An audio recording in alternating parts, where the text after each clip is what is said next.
BBMKU Dhanbad के द्वितीय दीक्षांत समारोह में बतौर मुख्य अतिथि के तौर पर उपस्थित हुए राज्यपाल संतोष गंगवार ने डिग्री पाने वाले विद्यार्थियों के उनके उज्जवल भविष्य की कामना के साथ उनसे नई खोज, नवाचार और अनुसंधान के अवसर तलाशने की ओर प्रेरित किया।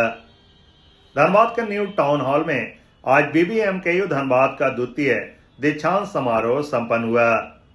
राज्यपाल संतोष गंगवार के हाथों 220 टॉपरों को डिग्री प्रदान हुई।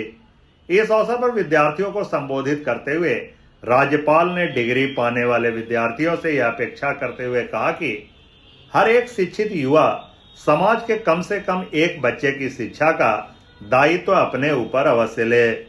यदि एक शिक्षित युवा समाज के एक एक बच्चे का भविष्य संवारने का संकल्प ले ले तो अशिक्षा जाएगी और असमानता की जड़ें स्वतः कमजोर पड़ जाएगी।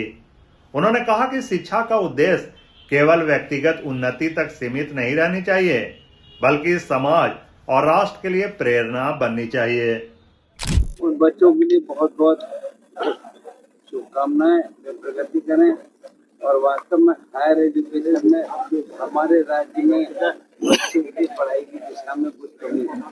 बच्चे कम दाखिला लेते हैं, उस दिशा में प्रयास कर रहे हैं और वास्तव में मेरी शुभकामनाएं उनके लिए है कि वो आने वाले समय प्रगति। MBBS 2021 बैच के बैच टॉपर थे और गोल्ड मेडल मिला है। मेरे को बहुत अच्छा लगा। राज्यपाल का हाथों से इस तरह के सम्मानित करने का मौका मिला। मेहनत किए थे तो इसका फल मिला है। अच्छा लगा सर, हम लोग को आगे के लिए अच्छा विश किए हैं। तो हम SNMMCS धनबाद से MBBS किए हैं और ऐसे हजारीबाग से। दीक्षांत समारोह में 220 गोल्ड मेडल और उपाधियां प्रदान की गई। इसमें PhD के 35 छात्र, 3 एकेडमिक सत्रों के 3 बेस्ट PG छात्र और 3 बेस्ट UG छात्र के अलावा MBBS के 5, LLB के 4 तथा B.Ed, M.Ed, BCA और BBA के 3 विद्यार्थियों को गोल्ड मेडल दिए गए। साथ ही UG के 3 एकेडमिक सत्रों के 78, PG के 3 एकेडमिक सत्रों के 80 विद्यार्थियों को डिग्री प्रदान की गई। दीक्षांत समारोह में पहली बार UG के विभागवार टॉपर्स को भी गोल्ड मेडल देकर सम्मानित किया गया। लेकिन ऐसा नहीं है, लगातार हम लोग, हमें लगता है कि प्रत्येक सप्ताह में 2 बार 3 बार हम महामहिम से किसी कार्य को लेकर लाइन अप करते हैं, अपने प्रतिनिधि मंडल को वहाँ भेजते हैं, तो शायद उनको उनके जहन में मेरी कार्यशैली रहती है और ऐसा कुछ नहीं है। कुछ पॉलिटिकल पैसा कानून लागू हो गया, किस तरीके से देख रहे हैं इसको?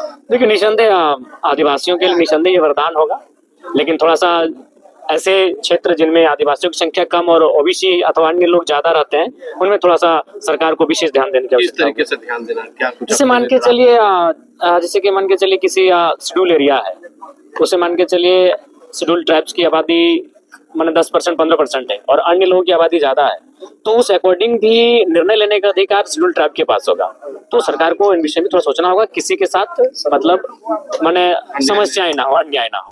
एक्चुअली हम लोग 1922 सेशन से हैं और मैं UG टॉपर हूँ। मेरा सब्जेक्ट होम साइंस है और मुझे बहुत ही खुशी महसूस हो रही है कि मुझे गवर्नर के थ्रू ये सम्मानित किया गया और ये देखिए हमारा गोल्ड मेडल।